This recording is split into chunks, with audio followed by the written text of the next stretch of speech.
गौरी पुत्र गणेश भगवान की जय। श्री लक्ष्मी नारायण भगवान की जय। श्री उमापति शंकर भगवान की जय। बृहस्पति देव की जय।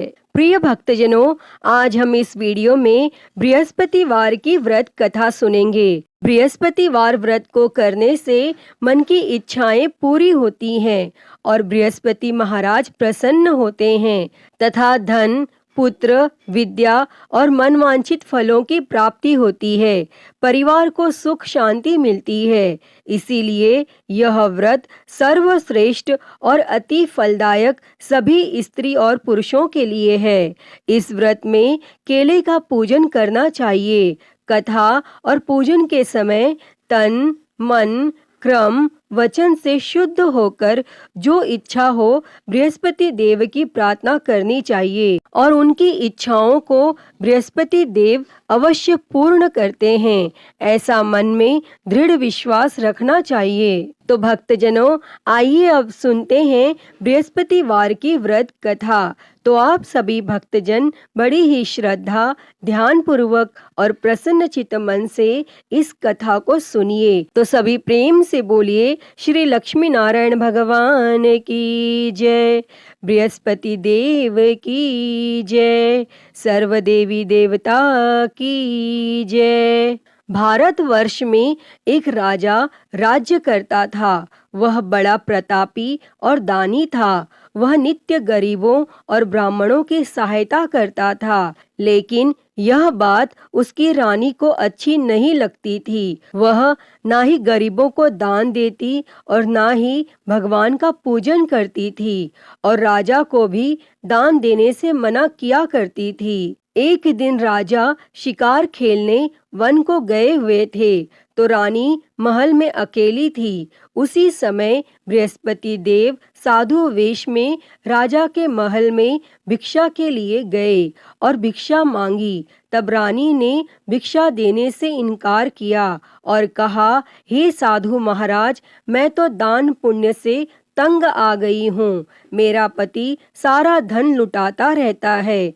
मेरी इच्छा है कि हमारा धन नष्ट हो जाए, फिर न रहेगा बांस, न बजेगी बांसुरी। तब साधु ने कहा, देवी, तुम तो बड़ी अजीब हो। धन, संतान तो सभी चाहते हैं, पुत्र और लक्ष्मी तो पापी के घर भी होनी चाहिए।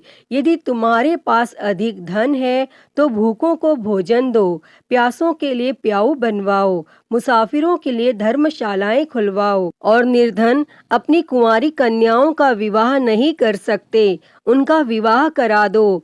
ऐसे कई और काम हैं जिनको करने से तुम्हारा यश लोक परलोक में फैलेगा। परंतु रानी पर उपदेश का कोई प्रभाव न पड़ा। वह बोली, महाराज, आप मुझे कुछ न समझाएं। मैं ऐसा धन नहीं चाहती जो हर जगह बांटती फिरूं। तब साधु ने उत्तर दिया, यदि तुम्हारी ऐसी इच्छा है तो तथास्तु। तुम ऐसा करना कि बृहस्पतिवार को घर लीप कर पीली मिट्टी से अपना सिर धोकर स्नान करना, भट्टी चढ़ाकर कपड़े धोना।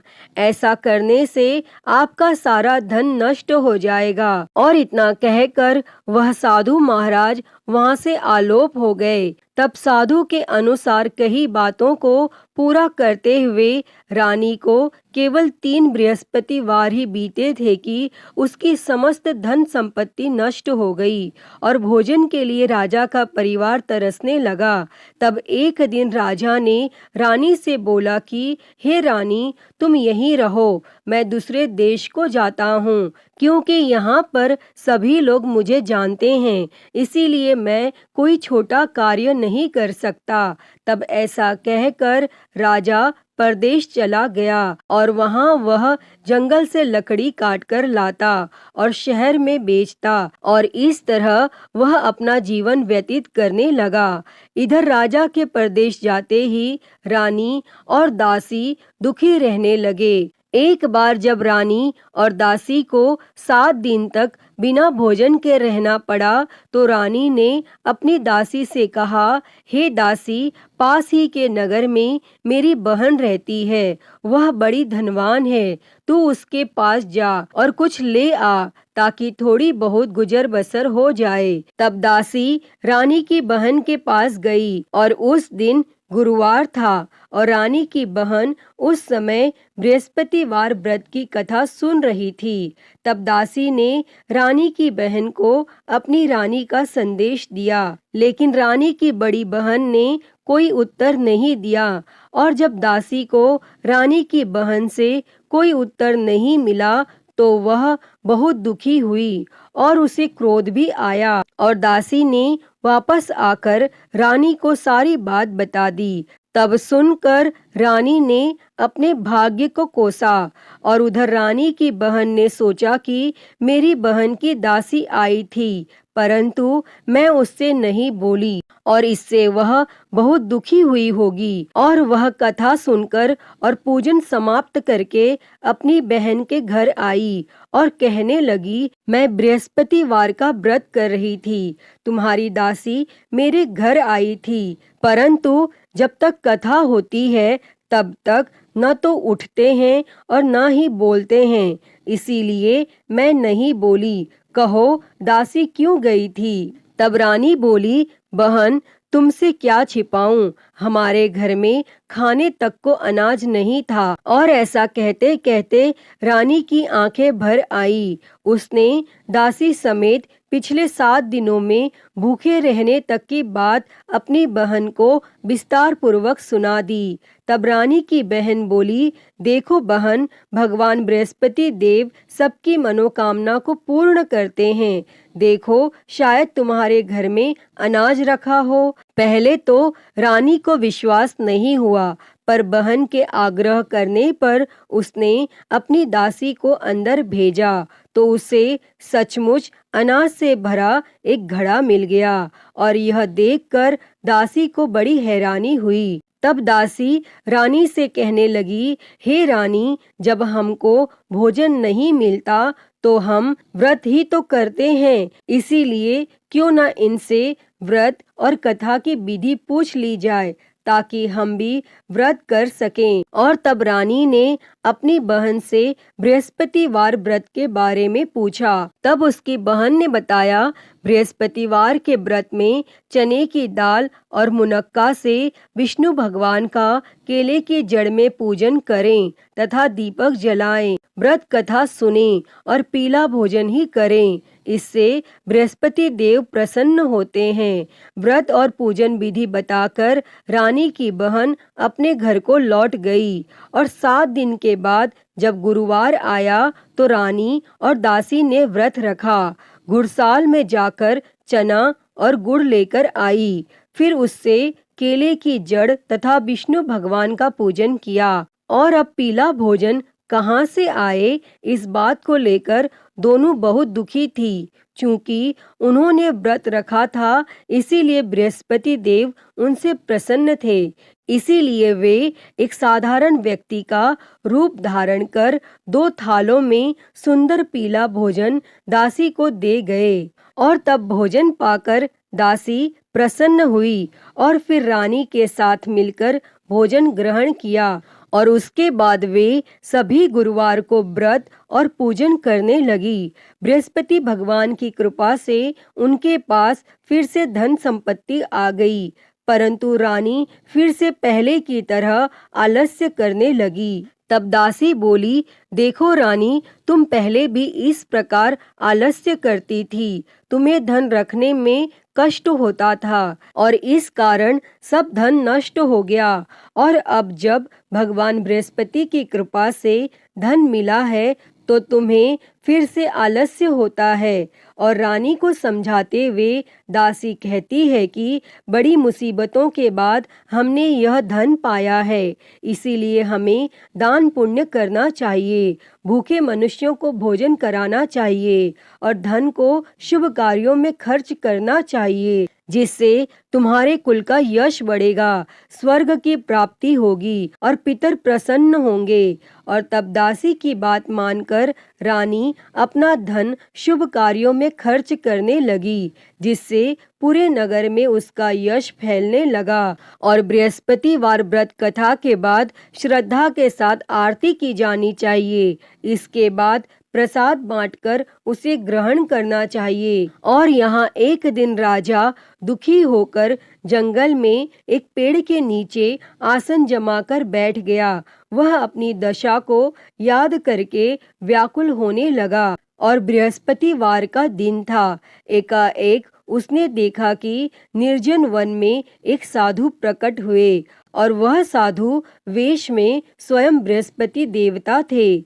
लकड़हारे के सामने आकर बोले, हे लकड़हारे, इस सुनसान जंगल में तू चिंता मग्न क्यों बैठा है? तब लकड़हारे ने दोनों हाथ जोड़कर प्रणाम किया और उत्तर दिया, हे महात्मा जी, आप सब कुछ जानते हैं, मैं क्या कहूँ? यह कहकर रोने लगा और साधु को अपनी आत्मकथा सुनाई। तब महात्मा जी ने कहा, तुम्हारी स्त्री ने बृहस्पतिवार के दिन बृहस्पति भगवान का निरादर किया है, जिसके कारण रुष्ट होकर उन्होंने तुम्हारी यह दशा कर दी। अब तुम चिंता को दूर करके मेरे कहने पर चलो तो तुम्हारे सब कष्ट दूर हो जाएंगे और भगवान पहले से भी अधिक संपत्ति देंगे।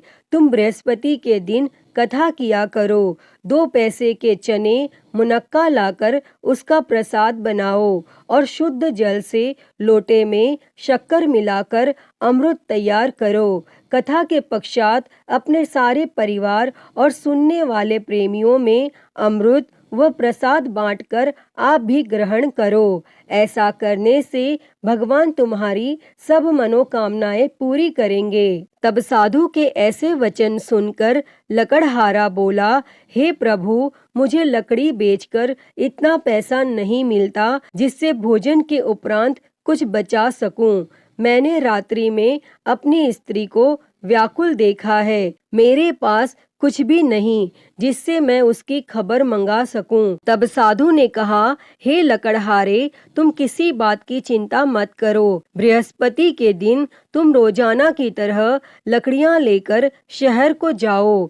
तुमको रोज से दुगना धन प्राप्त होगा, जिससे तुम भली भांति भोजन कर लोगे तथा बृहस्पति देव की पूजा का सामान भी आ जाएगा। और इतना कहकर साधु अंतर ध्यान हो गए और धीरे धीरे समय व्यतीत होने पर फिर वही बृहस्पतिवार का दिन आया और लकड़हारा जंगल से लकड़ी काटकर किसी शहर में बेचने गया। उसे उस दिन और दिन से अधिक पैसा मिला। तब राजा ने चना गुड़ आदि लाकर गुरुवार का व्रत किया और उस दिन से उसके सभी क्लेश दूर हो गए। परंतु जब दोबारा गुरुवार का दिन आया तो बृहस्पतिवार का व्रत करना वह भूल गया। इस कारण बृहस्पति भगवान नाराज हो गए और उस दिन उस नगर के राजा ने विशाल यज्ञ का आयोजन किया तथा शहर में यह घोषणा करा दी कि कोई भी मनुष्य अपने घर में भोजन न बनावे और न आग जलावे। समस्त जनता मेरे यहाँ भोजन करने आवे और इस आज्ञा को जो न मानेगा उसे फांसी की सजा दी जाएगी। और इस तरह की घोषणा संपूर्ण नगर में करवा दी गई। तब राजा की आज्ञा अनुसार शहर के सभी लोग भोजन करने गए, लेकिन लकड़हारा कुछ देर से पहुंचा, इसीलिए राजा उसको अपने साथ घर लिवा ले गए और ले जाकर भोजन करा रहे थे तो रानी की दृष्टि उस खूंटी पर पड़ी जिस पर उसका हार लटका हुआ था। वह वहां पर दिखाई नहीं दिया। तब रानी ने निश्चय किया कि मेरा हार इस मनुष्य ने चुरा लिया है और उसी समय सिपाहियों को बुलाकर उसको कारागार में डलवा दिया। और जब लकड़हारा कारागार में पड़ गया और वह बहुत दुखी होकर विचार करने लगा कि न जाने कौन से पूर्व जन्म के कर्म से मुझे यह दुख प्राप्त हुआ है, और वह उसी साधु को याद करने लगा जो कि जंगल में मिले थे। तब उसी समय तत्काल बृहस्पति देव साधु के रूप में प्रकट हुए और उसकी दशा को देखकर कहने लगे, अरे मूर्ख, तूने बृहस्पति देव की कथा नहीं करी, इस कारण तुझे दुख प्राप्त हुआ है। अब चिंता मत कर, बृहस्पतिवार के दिन कारागार के दरवाजे पर 4 पैसे पड़े मिलेंगे, उनसे तू बृहस्पति देव की पूजा करना और तेरे सभी कष्ट दूर हो जाएंगे। तब बृहस्पतिवार के दिन उसे 4 पैसे मिले। लकड़हारे ने कथा कही और उसी रात्रि को बृहस्पति देव ने उस नगर के राजा को स्वप्न में कहा, हे राजा, तुमने जिस आदमी को कारागार में बंद कर दिया है वह निर्दोष है, वह राजा है, उसे छोड़ देना, और रानी का हार उसी खूंटी पर लटका है। अगर तू ऐसा नहीं करेगा तो मैं तेरे राज्य को नष्ट कर दूंगा। और इस तरह रात्रि के स्वप्न को देखकर राजा प्रातः काल उठा और खूंटी पर हार देखकर लकड़हारे को बुलाकर क्षमा मांगी तथा लकड़हारे को योग्य सुंदर वस्त्र आभूषण देकर विदा कर दिया। और बृहस्पति देव की आज्ञा के अनुसार लकड़हारा अपने नगर को चल दिया। और जब राजा अपने नगर के निकट पहुंचा तो उससे बड़ा आश्चर्य हुआ। नगर में पहले से अधिक बाग, तालाब, कुएं तथा बहुत सी धर्मशाला, मंदिर आदि बन गई हैं। तब राजा ने पूछा, यह किसका बाग और धर्मशाला है? तब नगर के सब लोग कहने लगे, यह सब रानी और बांदी के हैं। तो राजा को आश्चर्य हुआ और गुस्सा भी आया। और जब रानी ने यह खबर सुनी कि राजा आ रहे हैं तो रानी ने बांदी से कहा कि हे दासी, देख राजा हमको कितनी बुरी हालत में छोड़ गए थे और हमारी ऐसी हालत देखकर वह लौट न जाए, इसीलिए तू दरवाजे पर खड़ी हो जा। तब आज्ञा अनुसार दासी दरवाजे पर खड़ी हो गई और राजा आए तो उन्हें अपने साथ लिवा लाई। तब राजा ने क्रोध करके अपनी रानी से पूछा कि यह धन तुम्हें कैसे प्राप्त हुआ है? तब रानी ने कहा, हमें यह सब धन बृहस्पति देव के इस व्रत के प्रभाव से प्राप्त हुआ है। और फिर राजा ने निश्चय किया कि 7 रोज बाद तो सभी बृहस्पति देव का पूजन करते हैं, परंतु मैं प्रतिदिन दिन में 3 बार कहानी तथा रोज व्रत किया करूँगा। और अब हर समय राजा के दुपट्टे में चने की दाल बंधी रहती तथा दिन में 3 बार कहानी कहता। और एक रोज राजा ने विचार किया कि चलो अपनी बहन के यहाँ हो आवे। इस तरह निश्चय कर राजा घोड़े पर सवार हो अपनी बहन के यहाँ को चलने गया। मार्ग में उसने देखा कि कुछ आदमी एक मुर्दे को लिए जा रहे हैं। उन्हें रोककर राजा ने कहा, अरे भाइयों, मेरी बृहस्पति देव की कथा सुन लो। और वे बोले, लो, हमारा तो आदमी मर गया है, इसको अपनी कथा की पड़ी है। परंतु कुछ आदमी बोले, अच्छा कहो, हम तुम्हारी कथा भी सुनेंगे। तब राजा ने दाल निकाली और जब कथा आधी हुई थी कि मुर्दा हिलने लग गया। और जब कथा समाप्त हो गई तो राम राम करके मनुष्य उठकर खड़ा हो गया।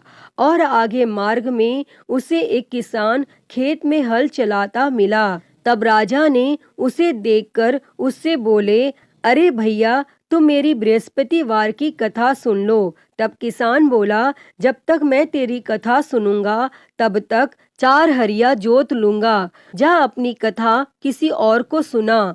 इस तरह राजा आगे चलने लगा और राजा के हटते ही बैल पछाड़ खाकर गिर गया तथा किसान के पेट में बड़ी जोर का दर्द होने लगा। और उस समय उसकी माँ रोटी लेकर आई। उसने जब यह देखा तो अपने पुत्र से सब हाल पूछा। तब बेटे ने सभी हाल कह दिया। तो बुढ़िया दौड़ी दौड़ी उस घुड़सवार के पास गई और उससे बोली कि मैं तेरी कथा सुनूंगी, तू अपनी कथा मेरे खेत पर चलकर ही कहना।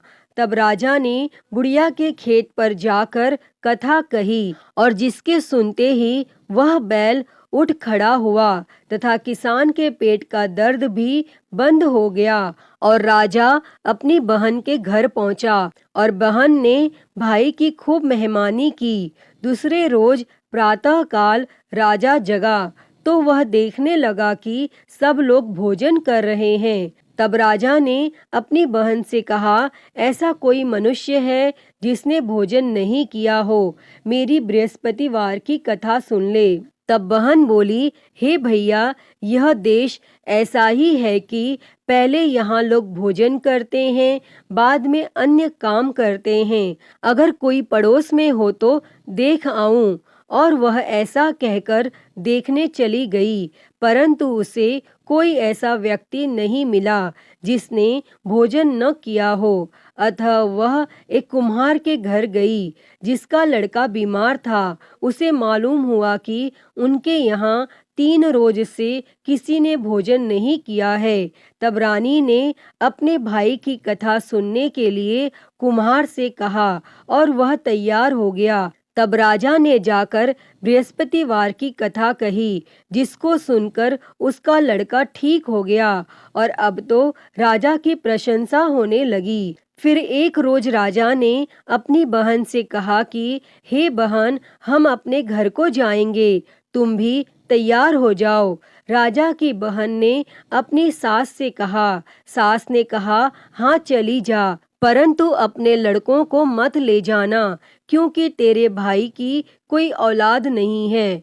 और बहन ने अपने भैया से कहा, हे भैया, मैं तो चलूंगी, पर कोई बालक नहीं जाएगा। तब राजा बोला, जब कोई बालक नहीं चलेगा तब तुम भी क्या करोगी? और बड़े दुखी मन से राजा अपने नगर को लौट आया। और राजा ने अपनी रानी से कहा, हम निर्वंशी है, हमारा मुंह देखने का धर्म नहीं है, और फिर कुछ भोजन आदि भी नहीं किया।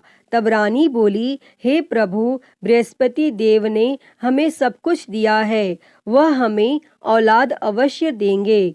और उसी रात को बृहस्पति देव ने राजा से स्वप्न में कहा, हे राजा, उठ, सभी सोच त्याग दे, तेरी रानी गर्भ से है। तब राजा को यह बात सुनकर बड़ी खुशी हुई और 9वें महीने में उसके गर्भ से एक सुंदर पुत्र पैदा हुआ। तब राजा बोला, हे रानी, स्त्री बिना भोजन के रह सकती है, पर बिना कहे नहीं रह सकती। जब मेरी बहन आवे तुम उससे कुछ कहना मत। तब रानी ने यह सुनकर हाँ कर दिया। और जब राजा की बहन ने यह शुभ समाचार सुना तो वह बहुत खुश हुई और बधाई लेकर अपने भाई के यहाँ आई। तभी रानी ने कहा, घोड़ा चढ़कर तो नहीं आई, गधा चढ़ी आई। तब राजा की बहन बोली, भाभी, मैं इस प्रकार न कहती तो तुम्हें औलाद कैसे मिलती। प्रिय भक्तजनों, बृहस्पति देव ऐसे ही हैं, जैसी जिसके मन में कामनाएं हैं सभी को पूर्ण करते हैं। जो सद्भावना पूर्वक बृहस्पतिवार का व्रत करता है एवं कथा पढ़ता है अथवा सुनता है, दूसरों को सुनाता है, बृहस्पति देव उसकी सभी मनोकामना पूर्ण करते हैं। जैसी सच्ची भावना से रानी और राजा ने उनकी कथा का गुणगान किया तो उनकी सभी इच्छाएं बृहस्पति देव जी ने पूर्ण की थीं। अतः हे बृहस्पति देव जी, जैसी कृपा आपने राजा और रानी पर की, वैसी ही कृपा इस कथा को कहते, सुनते और हुंकारा भरते सभी पर करना। तो सभी प्रेम से बोलिए, बृहस्पति देव की जय, श्री लक्ष्मी नारायण भगवान की जय। तो आइए बृहस्पतिवार व्रत की एक और कथा सुनते हैं। तो सभी प्रेम से बोलिए, बृहस्पति देव की जय, भगवान विष्णु की जय। प्राचीन समय में एक ब्राह्मण रहता था। वह बहुत निर्धन था, उसकी कोई संतान नहीं थी। उसकी स्त्री बहुत मलिनता के साथ रहती थी। वह स्नान न करती, किसी देवता का पूजन न करती। इससे ब्राह्मण देवता बड़े दुखी थे। बेचारे बहुत कुछ कहते थे, किंतु उसका कुछ परिणाम न निकला। तब भगवान की कृपा से ब्राह्मण की स्त्री को कन्या रूपी रत्न पैदा हुआ। कन्या बड़ी होने पर प्रातः स्नान करके विष्णु भगवान का जाप व बृहस्पतिवार का व्रत करने लगी और अपने पूजन पाठ को समाप्त करके विद्यालय जाती तो अपनी मुट्ठी में जौ भर के ले जाती और पाठशाला के मार्ग में डालती जाती। तब ये जौ स्वर्ण के हो जाते और लौटते समय वह उनको बीन कर घर ले आती थी। और एक दिन वह बालिका सूप में उस सोने के जौ को फटक कर साफ कर रही थी। तब उसके पिता ने देख लिया और कहा, हे बेटी, सोने के जौ के लिए सोने का सूप होना चाहिए। तब दूसरे दिन बृहस्पतिवार था और इस कन्या ने व्रत रखा और बृहस्पति देव से प्रार्थना करके कहा, मैंने आपकी पूजा सच्चे मन से की हो तो मेरे लिए सोने का सूप दे दो। तब बृहस्पति देव ने उसकी प्रार्थना स्वीकार कर ली। तब रोजाना की तरह वह कन्या जौ फैलाती हुई जाने लगी और जब लौटकर जौ बीन रही थी तो बृहस्पति देव की कृपा से सोने का सूप मिला और उसे वह घर ले आई और उसमें जौ साफ करने लगी। परंतु उसकी माँ का वही ढंग रहा। एक दिन की बात है कि वह कन्या सोने के सूप में जौ साफ कर रही थी और उस समय उस शहर का राजपुत्र वहां से होकर निकला और इस कन्या के रूप और कार्य को देखकर मोहित हो गया तथा अपने घर आकर भोजन तथा जल त्याग कर उदास होकर लेट गया। और जब राजा को इस बात का पता लगा तो अपने प्रधानमंत्री के साथ उसके पास गए और बोले, हे बेटा, तुम्हें किस बात का कष्ट है? किसी ने अपमान किया है अथवा और कोई कारण हो सो कहो, मैं वही कार्य करूँगा जिससे तुम्हें प्रसन्नता होगी। और तब अपने पिता की राजकुमार ने बातें सुनी तो वह बोला, मुझे आपकी कृपा से किसी बात का दुख नहीं है, किसी ने मेरा अपमान नहीं किया है, परंतु मैं उस लड़की से विवाह करना चाहता हूँ जो सोने के सूप में जौ साफ कर रही थी। और यह सुनकर राजा आश्चर्य में पड़ा और बोला, हे बेटा, इस तरह की कन्या का पता तुम ही लगाओ, मैं उसके साथ तेरा विवाह अवश्य ही करवा दूंगा। तब राजकुमार ने उस लड़की के घर का पता बतलाया और तब मंत्री उस लड़की के घर गए और ब्राह्मण देवता को सभी हाल बतलाया। तब ब्राह्मण देवता राजकुमार के साथ अपनी कन्या का विवाह करने के लिए तैयार हो गए तथा विधि विधान के अनुसार ब्राह्मण की कन्या का विवाह राजकुमार के साथ हो गया। और कन्या के घर से जाते ही पहले की भांति उस ब्राह्मण देवता के घर में गरीबी का निवास हो गया। और एक दिन दुखी होकर ब्राह्मण देवता अपनी पुत्री के पास गए। तब बेटी ने पिता की दुखी अवस्था को देखा और अपनी माँ का हाल पूछा। तब ब्राह्मण ने सभी हाल कहा। तब कन्या ने बहुत सा धन देकर अपने पिता को विदा कर दिया और इस तरह ब्राह्मण का कुछ समय सुखपूर्वक व्यतीत हुआ। परंतु कुछ दिन बाद फिर वही हाल हो गया। ब्राह्मण फिर अपनी कन्या के यहाँ गया और सारा हाल कहा तो लड़की बोली, हे पिताजी, आप माताजी को यहाँ लिवा लाओ, मैं उसे विधि बता दूंगी जिससे गरीबी दूर हो जाएगी। तब वह ब्राह्मण देवता अपनी स्त्री को साथ लेकर पहुँचे तो वह कन्या अपनी माँ को समझाने लगी, हे माँ, तुम प्रातः काल प्रथम स्नान आदि करके विष्णु भगवान का पूजन करो तो सब दरिद्रता दूर हो जाएगी। परंतु उसकी माँ ने एक भी बात नहीं मानी और प्रातः काल उठकर अपनी पुत्री के बच्चों की जूठन को खा लिया। इससे उसकी पुत्री को भी बहुत गुस्सा आया और एक रात को कोठरी से सभी सामान निकाल दिया और अपनी माँ को उसमें बंद कर दिया और प्रातः काल उसे निकाला तथा स्नान आदि करा के पाठ करवाया तो उसकी माँ की बुद्धि ठीक हो गई और फिर वह प्रत्येक बृहस्पतिवार को व्रत रखने लगी। इस व्रत के प्रभाव से उसके माँ बाप बहुत ही धनवान और पुत्रवान हो गए और बृहस्पति जी के प्रभाव से इस लोक के सुख भोग कर स्वर्ग को प्राप्त हुए। अतः हे बृहस्पति देव जी, जैसी कृपा आपने ब्राह्मण पुत्री पर की, वैसी ही कृपा इस कथा को कहते, सुनते और हुंकारा भरते सभी पर करना। सभी के जीवन से दरिद्रता दूर कर सभी के जीवन में धन संपत्ति और सुख समृद्धि देना। तो सभी प्रेम से बोलिए बृहस्पति देव की जय, श्री लक्ष्मी नारायण भगवान की जय। प्रिय भक्तजनों, तो मैं उम्मीद करती हूँ कि आपको आज की ये कथा पसंद आई होगी और अगर वीडियो अच्छी लगी हो तो इसे लाइक करें, ज़्यादा से ज़्यादा शेयर करें और कमेंट बॉक्स में बृहस्पति देव जी की जय लिखना ना भूलें और हरिहर भक्ति चैनल को सब्सक्राइब कर नोटिफिकेशन बेल को ज़रूर ऑन कर लें। हर हर महादेव। धन्यवाद।